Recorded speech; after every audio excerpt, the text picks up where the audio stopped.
বরিশাল সিটির ফজলুল হক অ্যাভিনিউ রোডে ৪৬% জমির উপর ৮০-র দশকে দোতলা ভবনের নির্মাণ কাজ শুরু হয়।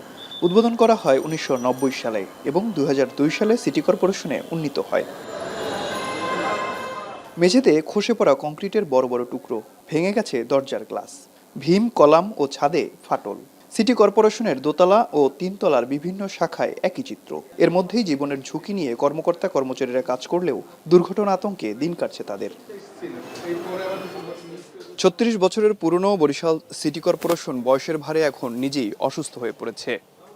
প্রতিনিয়ত দেয়ালে ফাটল এবং পলেস্তারা খসে পড়া যেন জানান দিচ্ছে বড় কোনো দুর্ঘটনার আগাম বার্তা।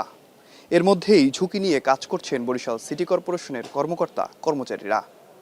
তাই দ্রুত সময়ের মধ্যে সিটি কর্পোরেশন স্থানান্তরের দাবি জানিয়েছেন তারা।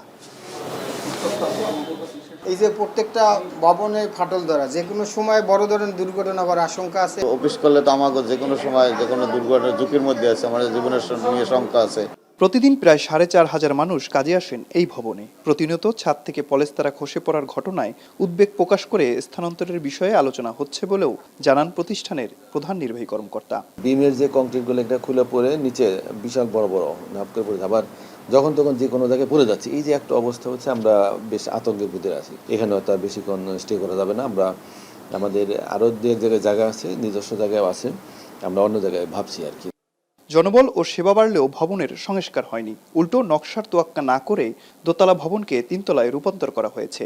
মন্ত্রণালয়ে পাঠানো নগরীর নতুল্লাবাদে নতুন নগর ভবনের পরিকল্পনা ও নকশা পাশ হলে এই সমস্যার স্থায়ী সমাধান হবে বলে আশা ব্যক্ত করেন প্রশাসক। আমাদের মন্ত্রণালয়ের কাছে এটা জানিয়েছি যে আমরা ঝুঁকির ভিতরে আছি।